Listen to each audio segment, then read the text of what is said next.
Okay, so today I'm going to be talking about the poker hand ranking system.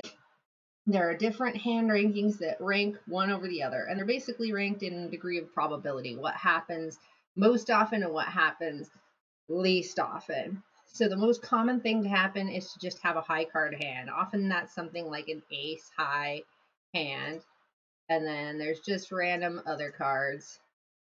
Let's say this one's turning into a more exciting hand than it should be. So let's not make it a pair. Let's say just clicking random cards. There we go. Now it's not an exciting hand. This hand is called an ace high hand because it doesn't really make any of the other kinds of poker hands, and the ace is the highest card. Sometimes an ace high hand will win. Sometimes a king high hand will win.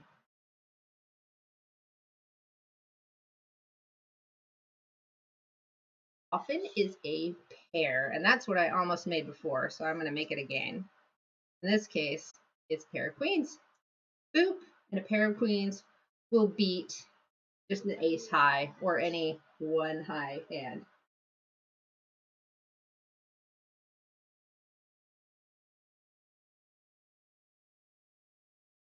Later.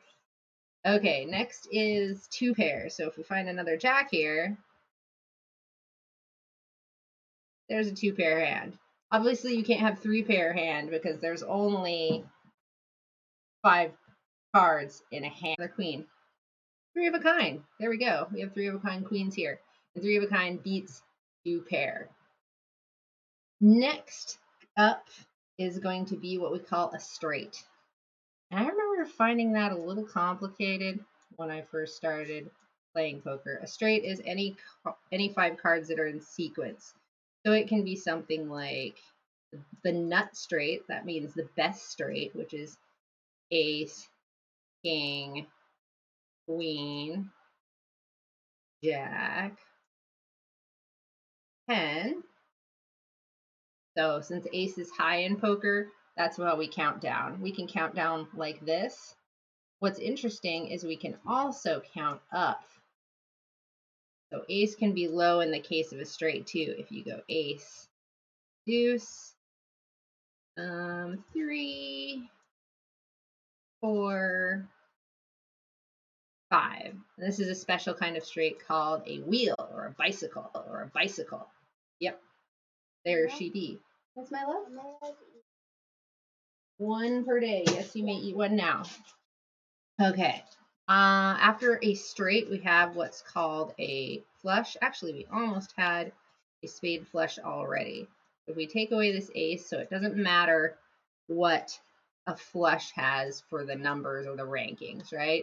So this is a flush because it's got all the same suit. There's 4 suits in a deck, right? So there's 4 different kinds of flushes, but it could be anything you wanted as long as it's all spades. Still a flush, still a flush. Highest card in the flush wins. So if 2 people have the flush, the guy or girl with the higher card, the flush wins.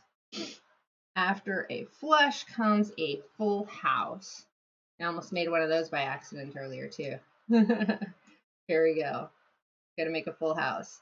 Full house is gonna be 3 of one kind of card, or rank, I mean. So let's say ace, ace, and ace. And then 2 of another kind of card. So this is jack and jack. So this is aces full. I seem to have a lot of spades right in front of me here. So let's try and make a straight flush with ace, deuce. I don't know where the deuce is for this. Let's try. Here we go. What about hearts? See if we can find all the hearts. 2. Let's see if we have the 3 of hearts right in front of us. This is gonna be hard because I can't see all of them. Okay, let's do that then. Ace, deuce, but let's see if we can at least make a royal flush. Royal flush is the best hand in the game. It is the golden snitch of poker. If you get a royal flush, you win. And that's going to be an ace high straight. So here you can see whenever there's a pair on the board, you can make a full house. Because if somebody has in their private cards that they're matching to here, another 7 and like say a 6 or an 8, then they have a full house. Technically they could have a pair of 7s for 4 of a kind, but that would be really, really rare. Alright, you can see already that there could easily be a flush. If somebody had 2 hearts in their hand, they have a flush on the flop. But if they have only 1 heart, they're drawing to a flush, which is also an exciting event in poker.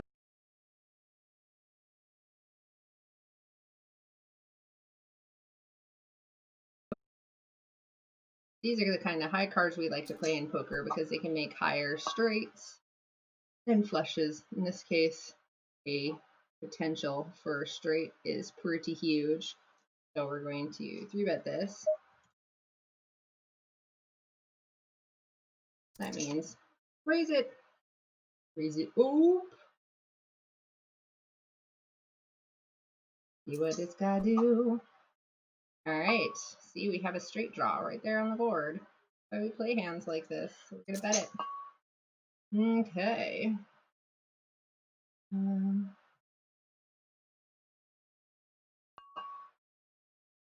Call one. Ooh, now we got the straight draw over here potential, and we have a pair of kings. So that's pretty good. Here we are in the small blind versus cutoff open.